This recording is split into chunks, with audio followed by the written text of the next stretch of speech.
แจ้งข่าวด่วนเตือนภัยพี่น้องประชาชนทั่วประเทศนะคะเตรียมรับมือพายุโนรูค่ะพี่น้องเกษตรกรชาวนาชาวไร่ชาวสวน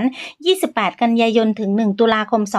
2565 นี้ทั่วประเทศฝนตกหนักหลายพื้นที่และบางพื้นที่อาจจะมีน้ำท่วมฉับพลันน้ำป่าไหลหลากแล้วก็เกิดในส่วนของน้ำท่วมได้ค่ะเพราะฉะนั้นพี่น้องประชาชนพี่น้องเกษตรกรชาวนาชาวไร่ชาวสวนฟังด่วนเลยเตือนภัยรับมือ 77 จังหวัดพายุโนรูนะคะเหนืออีสานกลางใต้ค่ะในส่วนของกรมส่งเสริมการเกษตรโดยกระทรวงเกษตรและสหกรณ์เตรียมช่วยเหลือเร่งเยียวยาพี่น้องเกษตรกรหากภัยพิบัติมาและเกษตรกรจะได้รับในส่วนของเงินชดเชยสูงสุดอยู่ที่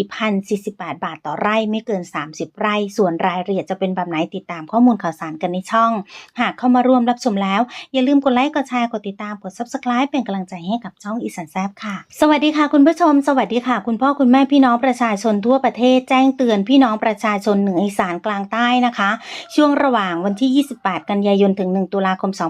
2565 เตรียมรับมือพายุโนรูทั่วไทยค่ะฝนตกหนักหลายพื้นที่ซึ่งกรมอุตุนิยมวิทยานะคะ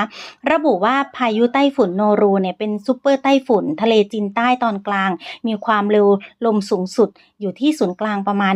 140กิโลเมตรต่อชั่วโมงคาดว่าจะขึ้นฝั่งบริเวณเวียดนามตอนกลางในวันที่ 28 กันยายน 2565 นี้ประกอบกับช่วงนี้ประเทศไทยได้รับอิทธิพลจากร่องมรสุมตะวันตกเฉียงใต้ที่พัดปกคลุมทะเลอันดามันของทางประเทศไทยแล้วก็อ่าวไทยจะมีกำลังแรงขึ้นทำให้ภาคเหนือภาคตะวันออกเฉียงเหนือภาคกลางรวมทั้งกรุงเทพมหานครแล้วก็ปริมณฑลภาคตะวันออกแล้วก็ภาคใต้มีฝนตกหนักหลายพื้นที่แล้วก็มีฝนตกหนักบางแห่งนะคะแล้วก็มีลมแรงในช่วงระหว่างวันที่ 28 กันยายนถึง 1 ตุลาคม 2565 ค่ะเพราะฉะนั้นก็ฝากเตือนพี่น้องประชาชนทั่วประเทศนะคะให้ระวังในส่วนของบริเวณดังกล่าวระวังในเรื่องของอันตรายจากฝนตกหนักถึงหนักมากแล้วก็ฝนตกที่สะสมซึ่งอาจทำให้เกิดน้ำท่วมฉับพลันน้ำป่าไหลหลากโดยเฉพาะในพื้นที่ลาดเชิงเขาใกล้ทางน้ำไหลผ่านแล้วก็พื้นที่ลุ่มแม่น้ำค่ะหรือติดตามข้อมูลข่าวสารผ่านทางเว็บไซต์ของกรมอุตุนิยมวิทยาได้ตลอด 24 ชั่วโมงค่ะซึ่งล่าสุดนะคะกรมส่งเสริมการเกษตรโดยทางกระทรวงเกษตรและสหกรณ์ก็ออกมาปรับเกณฑ์ช่วยเหลือผู้ประสบภัย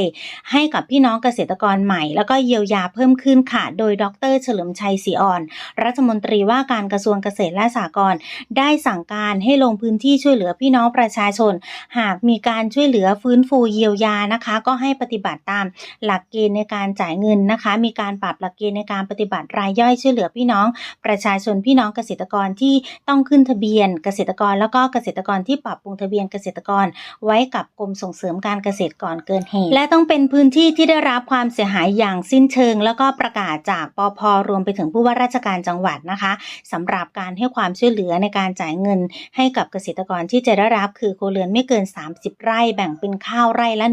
1,340 บาทพืชไร่พืชผักไร่ละ 1,980 บาทไม้ผลไม้ยืนต้นและก้อนอื่นไร่ละ 4,048 บาทและฝากเตือนพี่น้องประชาชนในกลุ่มที่ได้รับผลกระทบนะคะในส่วนของน้ำท่วมแล้วก็พื้นที่เสียหายอย่างสิ้นเชิงอย่าลืมถ่ายรูปเก็บหลักฐานเอกสารไว้เป็นหลักฐานนะคะว่าพื้นที่ของท่านเสียหายจริงเพราะว่าเอกสารตรงนี้ในส่วนของกรมส่งเสริมการเกษตรหรือว่าผู้นำชุมชนจะมีการพิจารณาจากเอกสารที่เราถ่ายเก็บไว้เป็นหลักฐานนะคะว่าเป็นพื้นที่เสียหายโดยสิ้นเชิงนั่นเองค่ะเรื่องนี้สำคัญมากค่ะคุณผู้ชมส่วนขั้นตอนในการจ่ายเงินก็ขึ้นอยู่กับในส่วนของระเบียบในส่วนของการปฏิบัติของทางกระทรวงการคลังในการจ่ายเงินนะคะสำหรับการช่วยเหลือผู้ประสบภัยพิบัติด้านการเกษตรด้านพืชเยียวยาค่ะคุณผู้ชมนี่คือข้อมูลข่าวสารล่าสุดที่นำมาฝากหากชื่นชอบอย่าลืมกดไลค์กดแชร์เป็นกำลังใจให้นะคะสวัสดีค่ะ